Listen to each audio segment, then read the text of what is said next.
বন্ধুরা, আজ আমি তোমাদেরকে ডালিয়ার উপমা রান্না করে দেখাবো, যেটা রান্না করা একদম সহজ। সন্ধ্যাবেলায় খিদে পেলে যখন কিছু খেতে ইচ্ছা করে, টেস্টি কিন্তু হেলদি, তখন কিন্তু এই রেসিপিটা একেবারেই কার্যকরী। এই রেসিপিটা যেমনই টেস্টি তেমনই হেলদি। তাহলে এক্ষুনি ঝটপট রান্না করে নাও।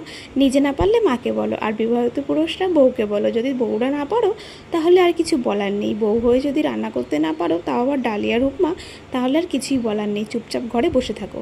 আমি এবার দেখাচ্ছি, দেখো কিভাবে একদম সহজে ডালিয়া উপমা রান্না করা যায়। তার জন্য প্রথমেই গ্যাসটা ধরিয়ে নিতে হবে, একটা কড়াই বসিয়ে দিতে হবে। কড়াইটা ভালো মতন গরম হয়ে যাওয়া পর্যন্ত অপেক্ষা করতে হবে। আর এই দেখো, আমি নিয়েছি ডালিয়া। এই যে এই ডালিয়াটা, যে গণেশ কোম্পানির যে ডালিয়া আছে, এটা কিন্তু খুব ভালো। তো আমি কিন্তু কোম্পানির কোনো অ্যাড দিচ্ছি না, জাস্ট দেখালাম যে এই ডালিয়াগুলো নিয়েছি। এরপর আমি একটা ছোট্ট কাপ নিয়ে নিয়েছি। কাপ মেপে ডালিয়াটা নিতে হবে। তোমরা ছোট কাপ না খুঁজে পেলে যা পাবে হাতের সামনে, ঘটি বাটি গ্লাস যা পাবে সেটাতে মেপে ডালিয়া নিয়ে নেবে। মোদ্দা কথা, যেটা মেপে ডালিয়াগুলো নেবে